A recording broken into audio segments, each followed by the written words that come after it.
Properties of a circle. इस video में हम प्रॉपर्टीज़ सर्कल की रीड करेंगे, सर्कल ज्योमेट्री में जो यूज़ होनी है। ठीक है, तो वैसे तो कई प्रॉपर्टीज़ हैं, लेकिन जो बेसिक प्रॉपर्टीज़ हैं जो आपके खुद जितने भी क्वेश्चन सवाल आपके एग्ज़ाम्स में आते हैं, आपके बुक में आते हैं, उनमें ये प्रॉपर्टी आप अप्लाई करते हैं तो आपके क्वेश्चन सॉल्व होते हैं। ठीक है, तो जो फर्स्ट प्रॉपर्टी है वो कह रही है the angle in a semicircle is right angle. आप देखें, अगर मैं ये सर्कल मैंने ड्रॉ किया, मैं हाथ से ड्रॉ किया है, कोई इतना एक्यूरेट सर्कल नहीं ड्रॉ हुआ। तो ये सर्कल है आपके पास और इस सर्कल का centre of the circle O है। ठीक है, और अगर मैं ये सेंटर से पास करता हुआ गुज़रती हुई लाइन ड्रॉ करती हूँ जो कि डायामीटर ऑफ द सर्कल होती है। ठीक है, तो जो डायामीटर ऑफ द सर्कल होता है ना, वो सर्कल को दो इक्वल पार्ट्स में, दो इक्वल हिस्सों में ना कट कर देता है। ये तो इसको सेमी सर्कल कहते हैं, ऊपर वाले हिस्से को, और नीचे वाला हिस्सा सेमी सर्कल कहलाता है। ठीक है, आप सेमी सर्कल में कोई सा भी पॉइंट लें आप, ठीक है, तो उस पॉइंट को आपने ज्वाइन कर देना है वो जो मैंने आपको बताया ना डायामीटर वाली जो पॉइंट्स हैं उनके साथ। तो उसके अंदर जो एंगल बनता है वो कह रहा है वो राइट एंगल होता है। ठीक है, 90 का एंगल बनता है। ये हमारे पास फर्स्ट प्रॉपर्टी है, और इसी प्रॉपर्टी का जो उल्ट है ना वो भी प्रॉपर्टी अप्लाई होती है, क्योंकि उसने कहा है converse of this property also correct. Converse कहते हैं इसकी उल्टी डेफिनेशन, यानी कि अगर राइट एंगल है तो वो सेमी सर्कल का एंगल है। ठीक है, यानी कि उल्टे तरीके से भी ये चीज़ ट्रू है। तो दो चीज़ें हैं, the angle in a semicircle is right angle और right angle in a semicircle is angle. ठीक है, is also angle of a semicircle. तो ये आपके पास फर्स्ट प्रॉपर्टी होगी।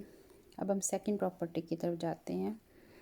ठीक है, सेकंड प्रॉपर्टी जो है उसमें कोड इन्वॉल्व होता है। तो सबसे पहले तो हमें पता होना चाहिए कि कोड होता क्या है। ठीक है, अगर तो आपके पास एक सर्कल है, ठीक है, और सर्कल के ऊपर दो पॉइंट्स को आप ज्वाइन करें, कोई से दो पॉइंट्स को, ठीक है, सर्कल ड्रॉ करें और सर्कल के ऊपर कोई से दो पॉइंट्स ले लें, उनको ज्वाइन कर दें, तो जो लाइन बनती है ना उसको कहते हैं कोड ऑफ द सर्कल। अब बात याद रखने वाली ये है कि ये जो लाइन है ना ये सेंटर ऑफ द सर्कल में से पास नहीं कर रही। अगर तो ये code centre of the circle में से पास करे ना तो ये डायामीटर बन जाएगा। ठीक है, और अगर सेंटर ऑफ सर्कल से पास नहीं करेगा तो वो कोड बन जाएगा, CHORD कोड। ठीक है, ये आपने बेसिक डेफिनेशन याद रखनी है। क्लियर होगी बात?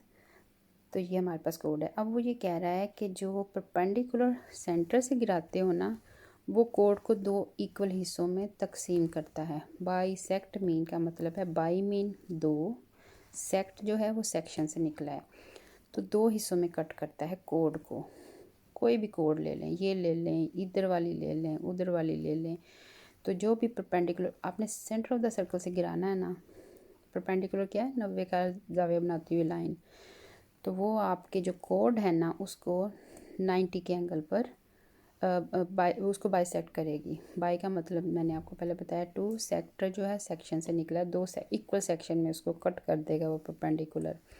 ठीक है, तो ये हमारे पास सेकंड प्रॉपर्टी है, और सेकंड प्रॉपर्टी का ये कन्वर्स भी ट्रू होगा कि code bisection of a code will be make an angle of 90 degree with the centre of circle. देखें, इसका उल्ट भी ट्रू है। अब जब मैं कहती हूँ सेंटर ऑफ द सर्कल से ये परपेंडिकुलर कोड को दो हिस्सों में तकसीम करता है, तो मैं इसको दो हिस्सों के ऊपर छोटी छोटी मैंने दो लाइनें लगाई हैं।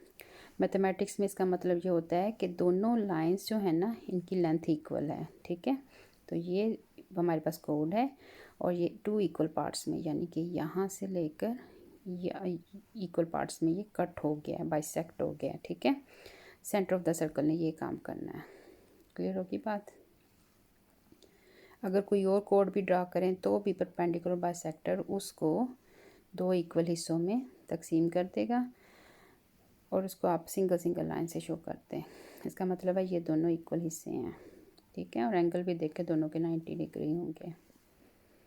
ये सेकंड प्रॉपर्टी है हमारे पास सर्कल की, और इसका कन्वर्स मैंने बताया कि उल्ट जो है वो भी सही होगा कि बाइसेक्ट हुई अगर कोड तो किसके साथ हुई है, perpendicular from a centre of a circle से।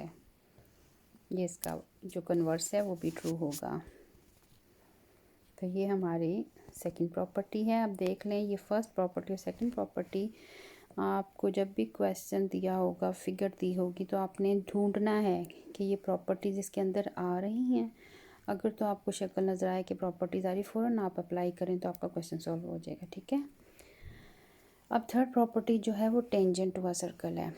आप एक बॉल लें, फुटबॉल ले लें, ठीक है, उस फुटबॉल के ऊपर एक स्टिक रख दें या छोटा सा बॉल ले लें और उसके ऊपर पेंसिल रखें। तो याद रखें वो जो पेंसिल है ना वो उस बॉल को एक पॉइंट के ऊपर टच करेगी। ठीक है, एक ही पॉइंट के साथ टच करेगी। अब जो वो पेंसिल है ना उसको आपने कहना है टेंजेंट टू द सर्कल। ठीक है, ऐसे ये जो लाइन है इस शक्ल की होगी। तो टेंजेंट टू द सर्कल हमेशा एक पॉइंट पर टच करता है, ये बात आपने याद रखनी है। ठीक है, तो ये टेंजेंट की डेफिनेशन है। और जो प्रॉपर्टी है वो ये है, the tangent to a circle at a point is perpendicular to the radius through that point. अब जो रेडियस है ना उसी पॉइंट से सेंटर ऑफ सर्कल के ऊपर परपेंडिकुलर होगा, ये चीज़ कह रहा है वो। ठीक है, टेंजेंट जो है, तो टेंजेंट की आपने ये अब मैं टेंजेंट मुख्तलिफ जगहों से ड्रॉ कर दूँ। ये देखें, टेंजेंट ड्रॉ करें, tangent to a circle at this point, और ये इस पॉइंट पर परपेंडिकुलर है to the radius through that point, यानी कि इसी पॉइंट से 90 का एंगल बना रहा है। बात याद रखनी, कितने का एंगल बना रहा है, 90 का एंगल बना रहा है इस पॉइंट के साथ, और कोई पॉइंट नहीं बना रहा, सिर्फ वो पॉइंट जो टच कर रहा है सर्कल के साथ।